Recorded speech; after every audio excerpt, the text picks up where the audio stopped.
Broads Media.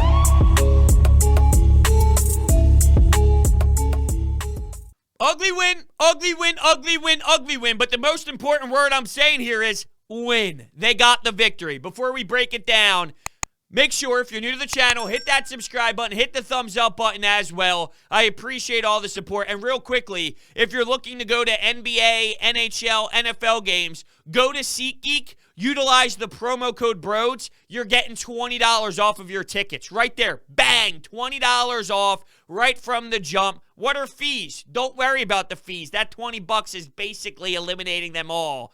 Make sure you get yourself to a game very, very soon. And with that being said, enjoy the show. What is going on, everyone? That was a brutal basketball game. A win is a win is a win is a win. And they end up finding a way, but it was ugly. That zone defense, it wasn't as if that zone defense was beautiful. The Sixers offensively just looked atrocious, afraid to pull the trigger, not willing to let it fly, which is what you're supposed to do when a team shows you that look. But I also feel that is somewhat describing what this team lacks at times. But ultimately, thank the Lord for Seth Curry, for him coming up large. He had some massive shots throughout, 10 of 13 from the floor, had 24 points total. And in the fourth quarter, the score was 91-89. He makes a monster three in the corner that was so magnificent. So thank the Lord he was able to cruise. And I mean, it did seem like this Sixers team was going to cruise as a whole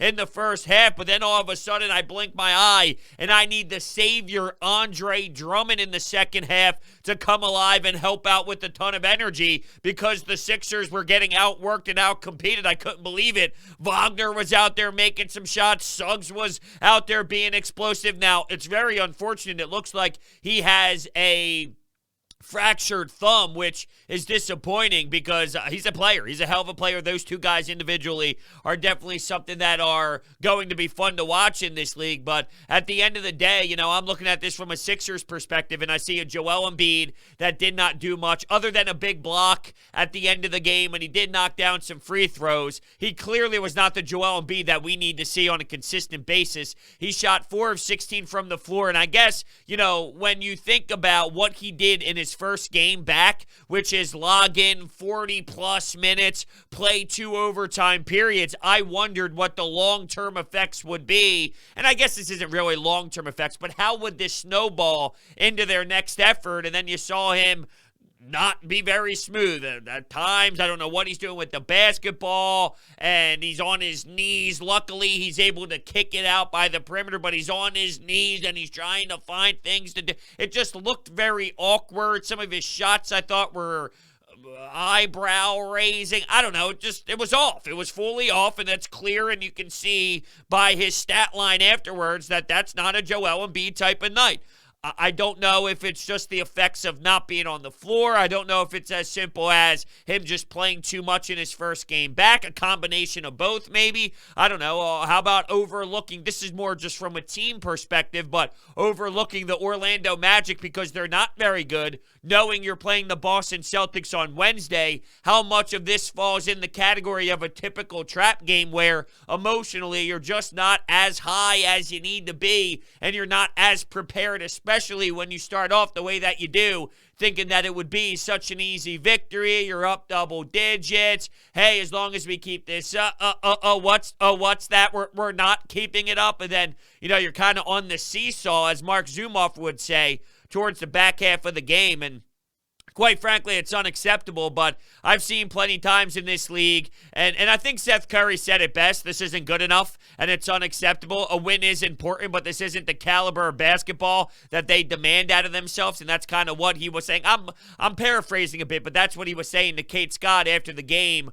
on NBC Sports Philadelphia. But I guess I also have to be honest here, where this also falls in the category of what the NBA is all about. You see a team that stinks, and they're coming to your building when you have such a huge rivalry coming up. You tend to keep your foot off the gas a bit, and you probably should push down more, but you don't, and things get ugly. Sometimes it doesn't have to be as dissection heavy as it is. It can come down to one team made their shots, the other team were missing their shots. You can run through Tyrese Maxey, 2 of 12 from the field. Now, I will acknowledge that he had 9 assists, 0 turnovers once again, but he was not very efficient from the floor. A couple times he was taking it to the basket. It was hitting the rim, rolling around the rim, didn't fall, didn't cash in. But I will say this as well with Tyrese. There were times, twice, where he went to the charity stripe for a total of 4 free throws towards the end of this game, and he cashed in all 4.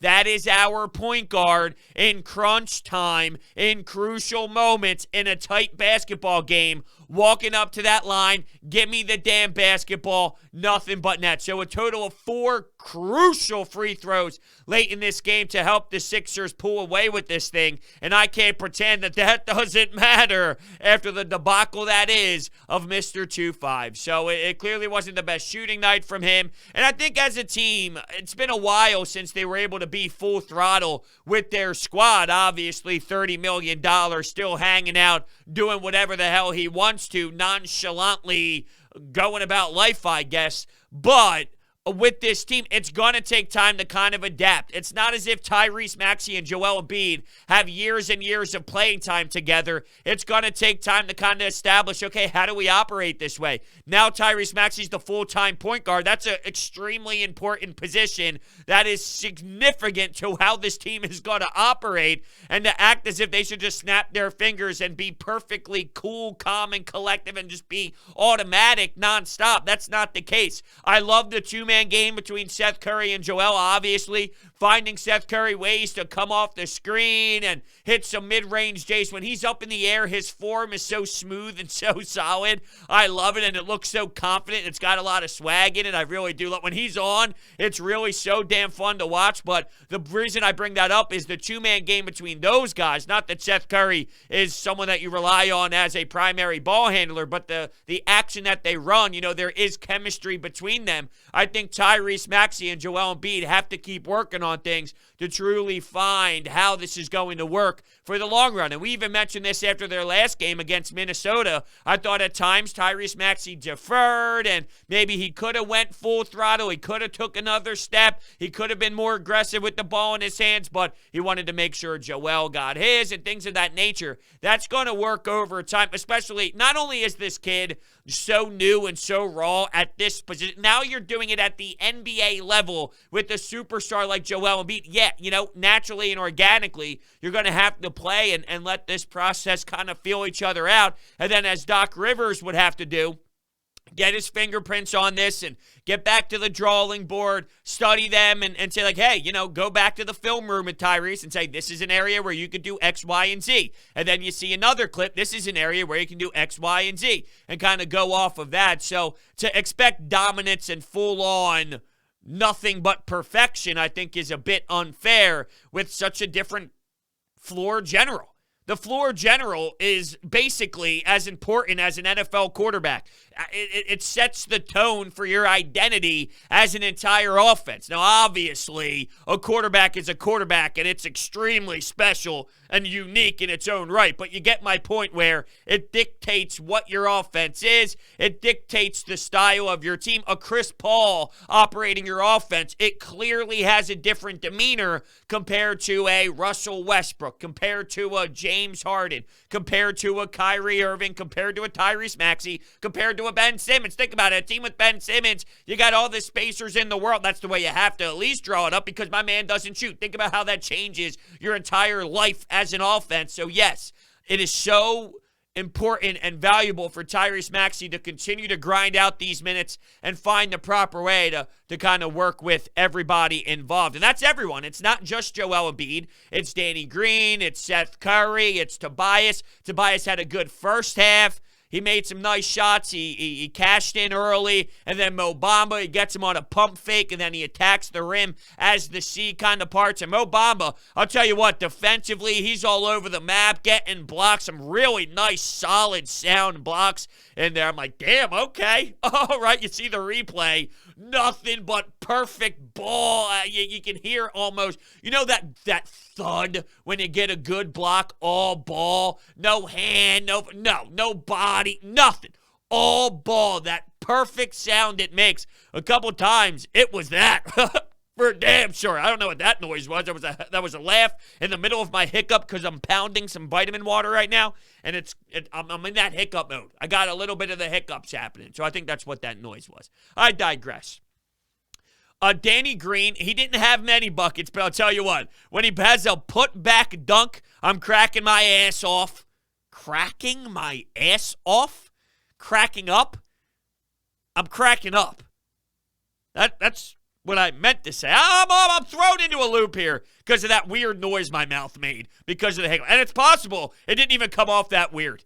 And then now I'm just making it a bigger deal than I thought it was. Or it actually was obnoxious, and then I'm right on track. But I digress. Let's try and move forward here, Broach. You're better than this. There's no reason to waste 3 minutes on a damn hiccup.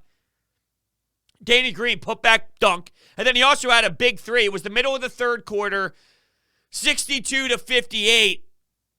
Bang. Major three to kind of help out. Didn't have many buckets, but those two were impactful and noticeable, I guess I should say. The putback dunk was noticeable. The three was very impactful. Niang had a three in there that was impactful as well. I'll tell you who's not making big threes, and that's your boy Furkan Korkmaz. This guy, the audacity in the corner early on to take a three and hold it, right? If you're holding the three in celebration, that better be money. All right, the worst case scenario, it's a shot that rolls around the rim 3 or 4 times, and it's close, and it could have went the other way, but you live with it as you backpedal and then go play some strong defense, right? One of those, that would fall 9 out of 10 times. That would fall 8 out of 10 times. You move on to the next one. The audacity to hold the shot and for it to be an air ball 10 feet over the rim, and then he's throwing bricks right by the backboard. It's hitting where the backboard and the rim meet. Bricks! Cold is an understatement. We are at the level of unplayable. Honestly. That's where you're at. If someone like Isaiah Joe could step up and take his damn minutes, we're not even looking at Furkan Korkmaz ever play. He's piss poor. This is Furkan of the first year of Furkan when he was a three-point specialist, and I'm using air quotes, when my man could barely hit 30%. This is vomit-worthy trash. And he has to pull his head out of his ass. Or someone has to step up and rob all of his minutes. And someone else I've been hard on as of late. Now, Furkan, it's easy to be hard on because he stinks. But Matisse Thybulle, I just don't know sometimes with I don't know. I don't know. You know he's going to be special defensively, and then I don't know what else. He had a corner three. Maybe it was corner. Was it a corner or was it more on the more of the angled three as the corner is kind of meeting the top of the perimeter? Regardless, he hit one of those, and then he had this miraculous kiss off the glass layup concept that looked out of whack and untraditional, non-traditional, but it went in anyway. I don't know, and I'm getting bothered by it if you can't tell, because I clearly have been referencing it for the last handful of games now where I've put my Matisse Thybulle goggles on. Because heading into this year, I wanted to see true growth, and I just don't think I'm seeing the true growth at all on the one side of his game. Now, real quickly, back to Embiid. As I see, I wrote this down. I didn't get to it yet. Fans were upset with me. I guess it would be fans of the Minnesota Timberwolves, which I did not anticipate really getting that type of reaction from them on my last podcast on YouTube. But they were like, I can't believe you're bitching and complaining about the bad fouls and the bad referees when Joel Embiid gets to the line at will. Yeah, that's called being a superstar center. That's the mismatch that you have to consider. And I get it. Karl Anthony Towns is a very strong center in this league. But all around, in general, Joel Embiid draws fouls. That's not the referees being so putrid and calling brutal fouls on Joel. That's what you do when you have a mismatch and you're at the center position with that type of size and strength and footwork and ability. That's not, you can't just say like, oh, the referees are so bad. Look at the difference in foul calls when Joel Embiid is on the 76ers. You know that he's going to draw fouls. That's what makes him lethal. Now, I bring that up to you because I thought in this game, maybe he was looking for those fouls too much. And he was searching for it and thought he would get them easier than he was getting them, obviously. where it was less about making the bucket and more about trying to sell the foul to get himself to the charity stripe, and he went overboard. But I don't understand the reaction of, look at the foul disparity. I mean, Yeah, most teams heading into the game against the Sixers will probably see a foul disparity when one guy's 7'2" and operates down low. When a lot of these teams like to shoot in transition and shoot the three ball consistently and play an up and down style of play. Yeah, no shit. But anyway, Joel Embiid needs to be sharper. We need to see a lot better from him, and I think there's a lot of factors. It's not as simple as, well, just COVID. I think it's the COVID situation. I think it's playing with Tyrese Maxey at the point guard position. I think it's he set the bar so damn high to an MVP level. It's hard to do that on a consistent basis, year in and year out, nonstop, over and over and over and over and over again. And I do feel that maybe he's trying to do too much at times. And maybe it's to live up to that. I don't know. I mean, he's definitely a player that I'm willing to give him that many opportunities to consistently shoot, consistently try. But is it just me, or do you see times where maybe he's trying to work around too much and try and force too much because, well, I'm Joel Embiid? And maybe simplifying things could be a little bit better. Fatigue settling in because he hasn't been running up and down the floor as much as he would like to. I truly believe it's a combination of a lot. Maybe the new ball is playing a factor. I mean, I know he's made that statement before. Doc Rivers finally getting his team back. Finally having his options. Finally having his bench. And now he's a step behind because he's got to figure out his rotations and how everything's going to be operating smoothly. I'll tell you what, Andre Drummond, a spark plug. When he doesn't have to play 30-plus minutes, yeah, it's a big-time difference when he's coming out there and just being a guy that can grab some boards, hustle. He had a big one at the end of the third quarter where he made a bucket off the glass and one. I thought that was large. I don't know where this team is tonight without Andre Drummond's spark, to be 1,000% honest with you. So I got to give him a lot of credit. All right, let's roll on over to the Anytime Hotline. First, Simone Jewelers. Come on now. They are my jeweler. I got my fiance's engagement ring from them, and I continue to go back. Birthdays, holidays, you name it. They're a family-owned business located in Haddonfield, New Jersey, previously in Jewelers Row. Will, Lou, Nick, Mike, they treat you like family. You're not just a customer. You're not just a random guy or a random woman that they're trying to make money from. No, they're passionate. They care about you. They want to educate you about the diamonds and about the jewelry. They give you these tools so they can show you the difference in the clarity. It's a really cool experience, and they work with you to get the best design at the most reasonable price you will find in the market today. They provide custom jewelry design, jewelry repairs, appraisals, watch repairs, battery replacement, diamond setting, jewelry cleaning, and more. Make sure you check them out. The information is in the description, DSimoneJewelers.com, and tell them that Brode sent you. They will absolutely hook you up. They are grade A people, A+ people, and they really, really care. It's just a fantastic place to go. And look, the holidays are coming up. You got Christmas coming up. It's a no-brainer, Simone Jewelers. All right, let's transition into the Anytime Hotline. Here we go. Let's hear from the people after the game. Hey, yo, bros. Yeah, I'm calling about the Sixers. Just pulled that thing out against the Magics. But listen, I want to tell you this. I've been saying it for a while about Ben Simmons and Embiid, how they both can't play in Philly. Like, the pressure, it gets to them. Ben Simmons, his stuff is out of the bag already. But Embiid, I am trying to tell people, this dude is messing up the chemistry on our team because he thinks it's his team. He do not know how to play team ball. Like, I don't understand him. Like, Maxey, the whole game be going when he play, and that shouldn't be like that. Is Embiid got to understand that he got to start playing team ball and understand he got to start moving the ball, running the floor, and learning a little bit from Drummond, because Drummond be out there grabbing rebounds, being a big man. For some reason, it's just crazy how Embiid is, man. And, like, people got to watch to see how he is. And that's all I'm going to say, man. Like, just watch him. He's selfish. What? I don't even know where to go. I honestly have no idea where to go from here. I'm disgusted with that. You want Joel Embiid to watch Andre Drummond? I know I just gave Drummond credit for being a bit of a spark plug, but Joel Embiid, why does he play the way that he does?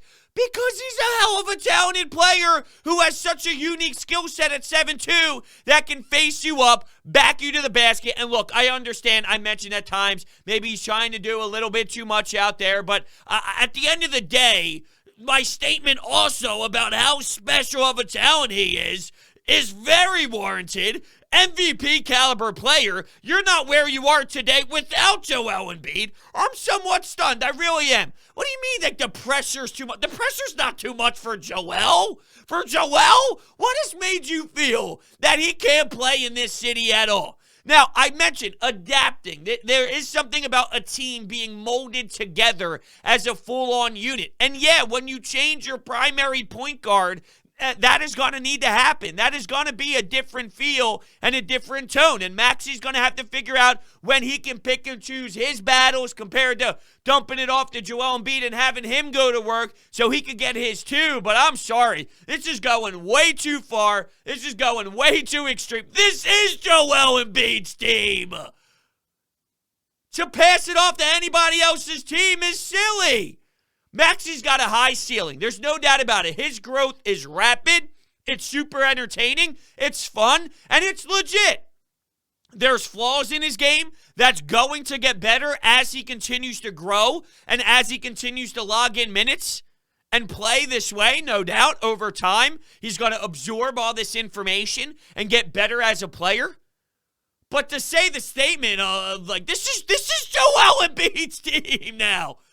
And to think otherwise, think about these runs that the Sixers went on over the last couple of years. And did it stop at the second round? Yes. You're not even in the position that you're in without Joel Embiid. And this is where you get to the extreme. And I think you're so emotional about where this team is right now because of all the drama and how toxic it is and how brutal it is and the energy, the vibe right now. It's a little bit lost. Maybe it's just because it's early in the season or it's because of the toxicness with Ben. But because the last few years we've entered the season thinking championship, and this year it's not really that way because of the circumstances. And that's not a Joel Embiid problem. You need Batmans. You need Robins. Joel Embiid is the Batman. You need Robins. You need help. You need help by the perimeter. It's hard for a 7'2" guy to operate, and that's not a knock on Joel Embiid. That's just being logical and understanding that you need someone that can create their own from outside the perimeter. And he can do that here and there, but that's not a consistent theme for a 7'2" guy. But once again, that's not a knock on Joel. That's just the nature of the beast as a position. But they don't have that right now. So that's not a Joel problem. They don't have it. They have a young Maxey, but not like a legitimate star closer, NBA Finals, let's do this thing. I hope one day Maxey can be it, but right now that's not the case. I'm just a little stunned. I really am. I know I'm kind of all over the place, but I think that's what happens when you throw that type of comment. The last thing, even though Joel Embiid had a bad game, and you know what? I even thought the reaction to Joel against Minnesota was strong. My guy gets, 42 and 14, and Twitter is knocking Joel as if he's not good enough. What is this obsession right now with where Joel Embiid is as if this is not, like, a full team issue here, and it's fully on the big man in Joel? I'm lost. I really am. I'm lost by this reaction. What else do we have? Definitely not the prettiest of wins, but we'll take it. No idea why Seth Curry is not shooting more in that game. Only missed, 2 or 3 shots. Not going to criticize him too much, even though he had a pretty shitty game getting back from COVID and all. But just moving forward, I just believe cold-hearted that Embiid needs to start playing like Shaq a little bit more. You're a big dude. You got to get in the paint a lot deeper instead of hanging around the perimeter and start using your size and strength to start dominating in those easy 2-point dunks and ones. So we'll see. Another, good win and move on.